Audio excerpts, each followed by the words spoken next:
Before we start the video, make sure to subscribe to our channel, The Forgotten Files. Also, drop a comment below telling us where in the world you're watching from and what time it is. Alright, let's get started. They say the last thing the guards heard was silence. Not screams, not the tearing of flesh, only the heavy breathing of 8 starving hounds, and the slow, deliberate footsteps of the girl they were supposed to devour. On November 3rd, 1864, in a decaying Louisiana estate hemmed in by swamps and political corruption, a plantation baroness known only as Lady Vespera Delacroix ordered a newly purchased teenage slave, Maribel, to be sealed inside the dog pit, with 8 animals deliberately starved for 14 days. Hours later, the doors were opened, and to the horror of every witness, Maribel walked out unbitten, unbroken, and all 8 dogs followed her like loyal disciples. The Delacroix family tried to bury the incident under lies, forged records, and the illusion of aristocratic respectability. Newspapers barely mentioned it. Churches avoided it. Local officials swore oaths to never speak of it. But fragments survived: letters, diaries, one priest's confession, and the last medical notes of a doctor who examined the girl. Each document hints at something older than slavery, older than the Delacroix bloodline, older than the mansion itself. A presence that did not enter the pit with Maribel, but walked out with her. This episode, erased from American memory, remains one of the most disturbing, unexplained events of the 19th century. Today, we follow its trail. Most forgotten tragedies begin in abandoned cottages or shuttered coal towns. This one begins in a mansion that refused to die. The Delacroix estate, constructed in 1799, stood on ancestral tribal ground forcibly taken decades earlier. Plantation maps identified the area as Zone 6, but older tribal drawings labeled the same spot with a single symbol: the circle with devouring mouths. Locals said the earth there breathed at night, and that dogs chained to the property often refused to eat for days, as if waiting for something else to feed them. Lady Vespera, inheriting the estate after her husband's mysterious death, developed a reputation for cruelty wrapped in aristocratic discipline. She spoke softly, dressed impeccably, and ran the estate like a church that worshipped obedience instead of God. Her punishments were designed not to kill, but to break identity, memory, and voice.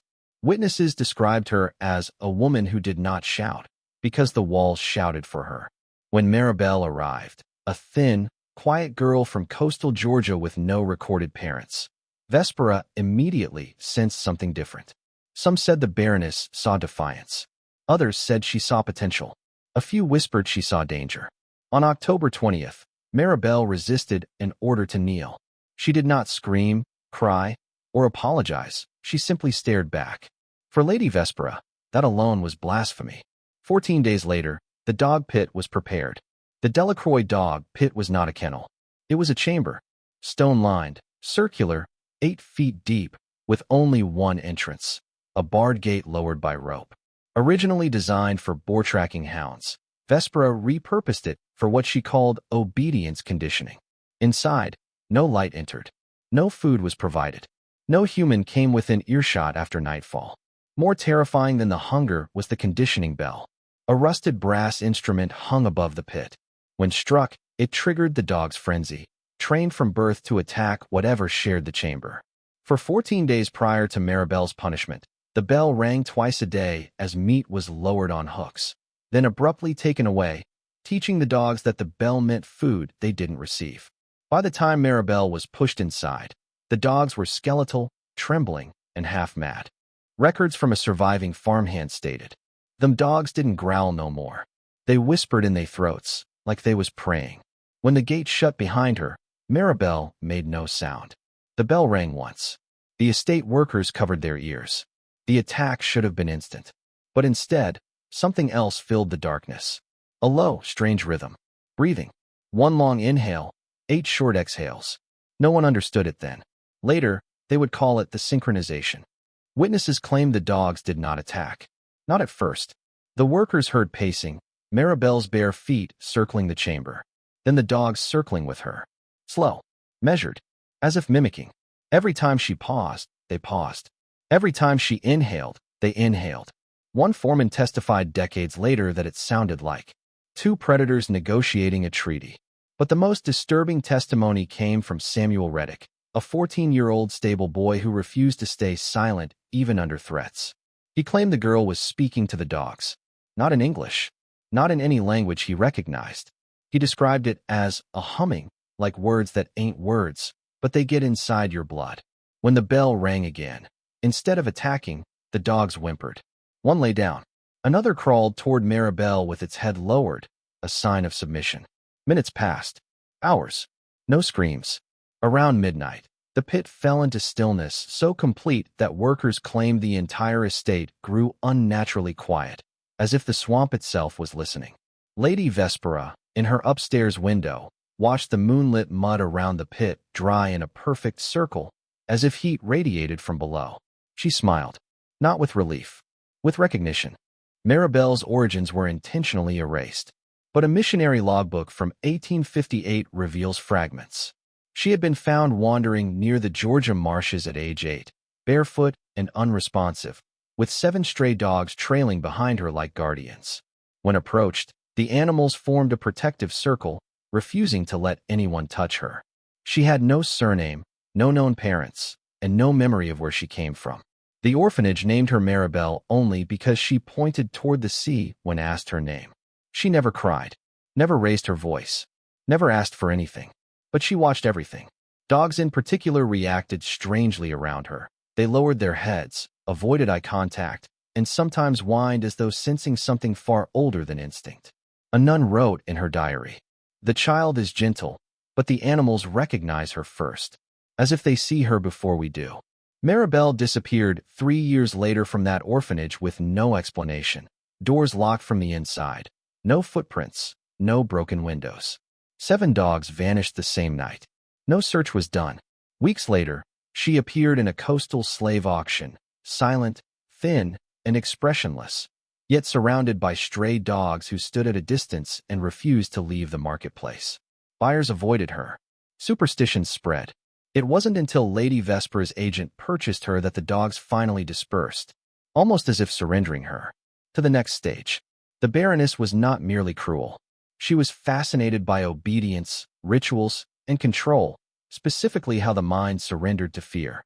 Before inheriting the estate, she spent time studying behavioral refinement under a French surgeon rumored to have experimented on orphans, soldiers, and street dogs.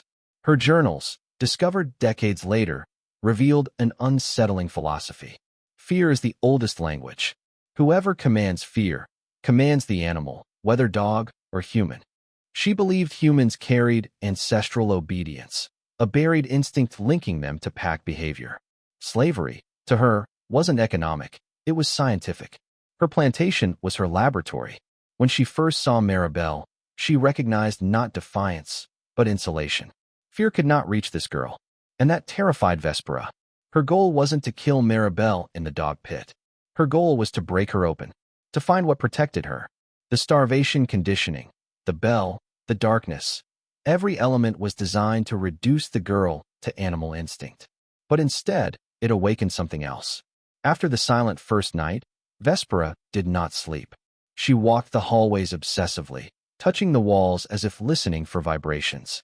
Witnesses said she whispered. She is not prey. It was the first time the Baroness feared she had miscalculated. And she had. If the first night was unnatural, the second was impossible. Several workers quit the estate permanently after what they heard. Around 1:17 a.m., a deep rumbling emerged from the pit. Not growling, not barking, but a synchronized vibration, like 8 hearts beating in unison. Then came footsteps. Light, deliberate, impossibly calm. The dogs weren't pacing. They were following Maribel. In circles. Perfect circles. A guard attempted to describe it years later. It sounded like worship. Whatever hierarchy existed in the pit had reversed. The predators had taken a knee. Then, something occurred that terrified even Lady Vespera. The dogs howled in harmony. 8 voices rising, falling, and merging into something that didn't sound canine at all. The swamp echoed it back. Trees shook. Birds fled. The Baroness demanded silence, but even she could not deny it.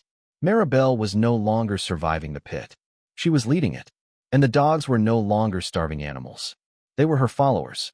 Lady Vespera pressed her palm against the pit door and whispered, "Show me what you are." Something inside exhaled. The gate vibrated. Workers fled.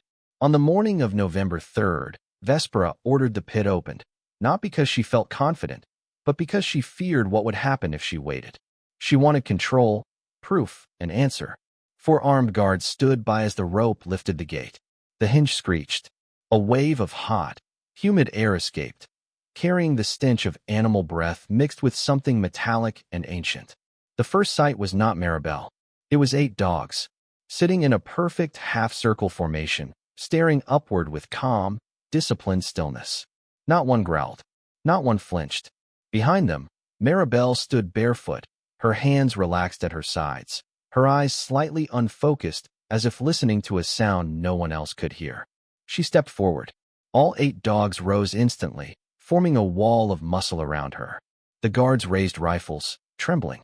Maribel looked at Lady Vespera, not with hatred, but with pity. Then she whispered a single word. Witnesses disagreed on what it was. Some heard stop. Some heard follow.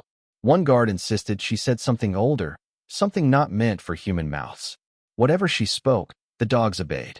They walked out with her, not attacking, not resisting, simply devoted. And at that moment, Lady Vespera understood. She had not created a monster. She had uncovered one. Humiliated and enraged, Lady Vespera could not accept the reversal of power. Instead of freeing Maribel or hiding the incident, she escalated. She ordered the girl imprisoned in the Red Cellar, a subterranean chamber used historically for storing bodies during cholera seasons. No windows. One iron door. Walls lined with salt. Vespera believed salt could disrupt what she called the animal tether. If Maribel's influence was instinctual, suppressing instinct might sever her control. The dogs were chained outside the cellar in a row, not with force, but because they refused to leave the door. For 3 days, the girl was left untouched in the darkness. Workers reported hearing soft tapping from inside, like fingernails testing the walls. Then came the dreams. Multiple staff members, including Vespera herself, suffered identical nightmares. 8 black dogs standing beside Maribel on the mansion's second-floor balcony, not as pets, but as sentries guarding a queen. One dreamer claimed the girl spoke. She locked me in salt, but she cannot lock what walks with me. By the 3rd night, the estate dogs, those not in the pit, began exhibiting violent distress. They howled toward the cellar, refused food, and clawed at the doors. Something was building. Something Vespera believed she could contain. She was wrong. At 2:46 a.m. on November 6th, 3 workers assigned to monitor the Red Cellar heard a metallic groan. Not the door, but the chains of the 8 dogs outside stretching to their limits. The animals were pulling forward in perfect synchronization. Suddenly, the cellar door began to rattle. No footsteps, no breathing, just pressure, as if the darkness itself were pushing outward. One worker shouted for backup. By the time others arrived, the salt lining on the walls was seeping outward, liquefied, not by moisture, but by heat. From inside came the girl's whisper. "You are the one who locked the wrong thing away." The door snapped open. The dogs surged forward, not to attack Maribel, but to surround her, forming a protective circle. Her eyes were wide, not with fear, but awakening. Workers later described her expression as someone remembering her real name. Lady Vespera arrived seconds later, pistol in hand. She demanded the girl kneel. Maribel did not move. The dogs did not growl. Instead, they stared at Vespera with identical, unblinking hate. For the first time, the Baroness wavered. She whispered, "What are you?" Maribel answered, "Not yours." After the cellar incident, the estate broke into factions. Those terrified of Maribel, and those terrified of the Baroness. Vespera refused to admit fear. She clung to her authority like a drowning woman gripping a stone. She ordered the dogs shot. The guards raised their rifles.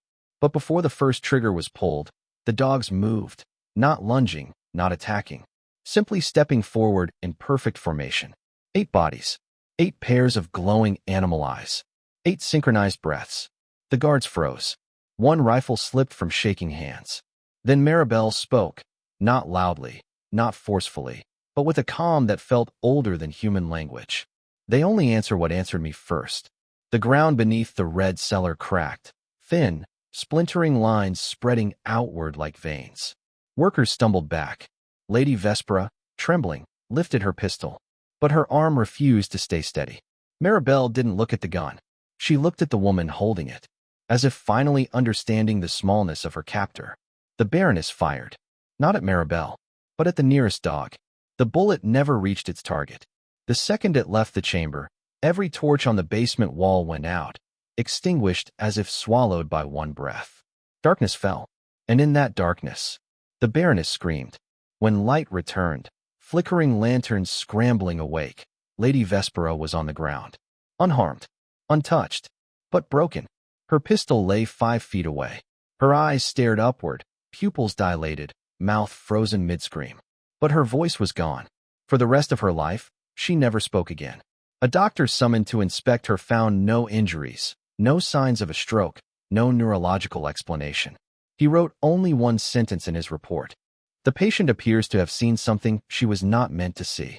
Meanwhile, Maribel stood silently with the 8 dogs surrounding her like a throne. She was not smiling, not victorious, not vengeful, just awake.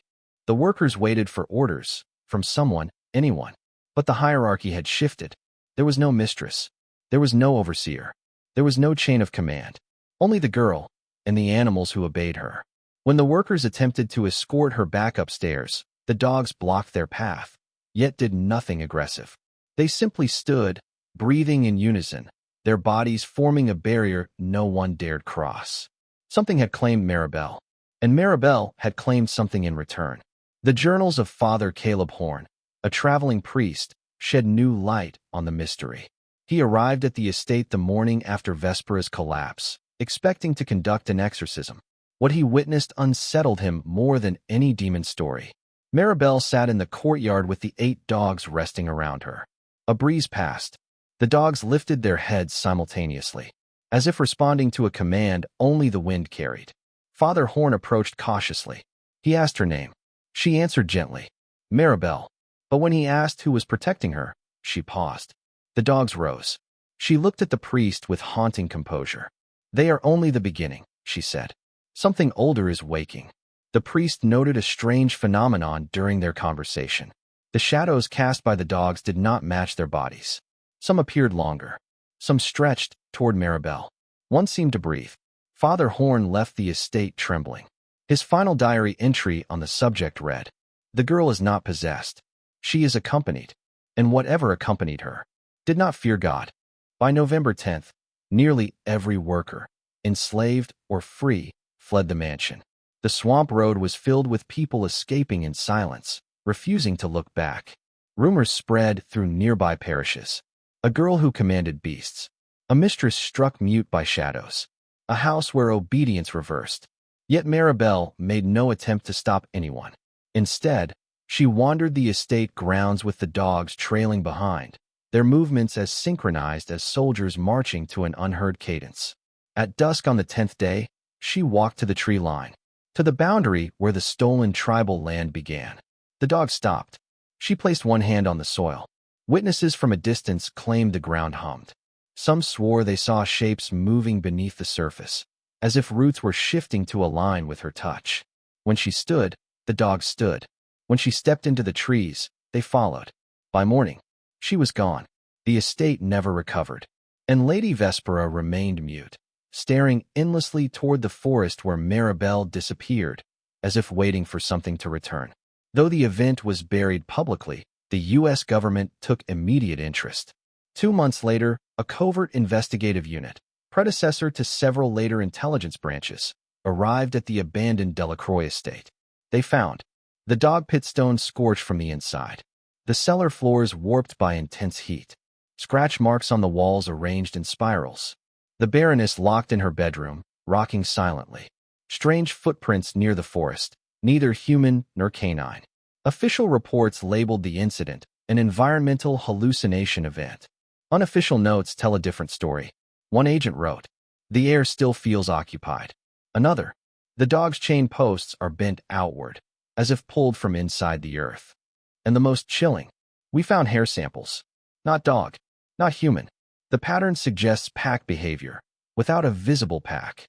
The forest was searched for 6 weeks. Nothing. No Maribel. No dogs. No bodies. Only silence. And the feeling that they were being watched. 6 months later, in June 1865, a small farming community 50 miles north reported a disturbing phenomenon. 8 stray dogs appeared at the edge of town. Thin, silent, eyes bright with unnatural intelligence. They formed a semicircle around a barn. Inside the barn, a woman claimed she saw a girl standing alone, her back turned, whispering to the animals. But when neighbors arrived seconds later, the girl was gone. Only the 8 dogs remained, staring in the direction of the forest. Over the next weeks, similar sightings occurred across Louisiana. 8 dogs walking in single file. 8 silhouettes seen at twilight. 8 sets of footprints circling abandoned structures. Locals called them the Baroness Punishers. Older tribal descendants called them something else. The Eaters of Obedience. They said these beings were not beasts, but guardians, awakening anywhere human cruelty reached its peak. And they always arrived before a reckoning. Maribel herself was reportedly seen only 3 times after leaving the estate. First, a man claimed she appeared near his cabin during a storm, silently calling the dogs with a gesture. He said the animals approached her, as if answering their true name. Second, a group of soldiers reported seeing a barefoot girl walking at dawn with 8 dogs flanking her, moving through a battlefield as if untouched by war. Third, a merchant traveling along the Mississippi saw her sitting on a riverbank, the dogs asleep at her feet. She whispered something into the water. The merchant swore the river went still long enough to listen. After that, nothing. She did not age in any account. Her appearance never changed. Some believe she died. Some believe she ascended. Some believe she became something no longer bound to a human form.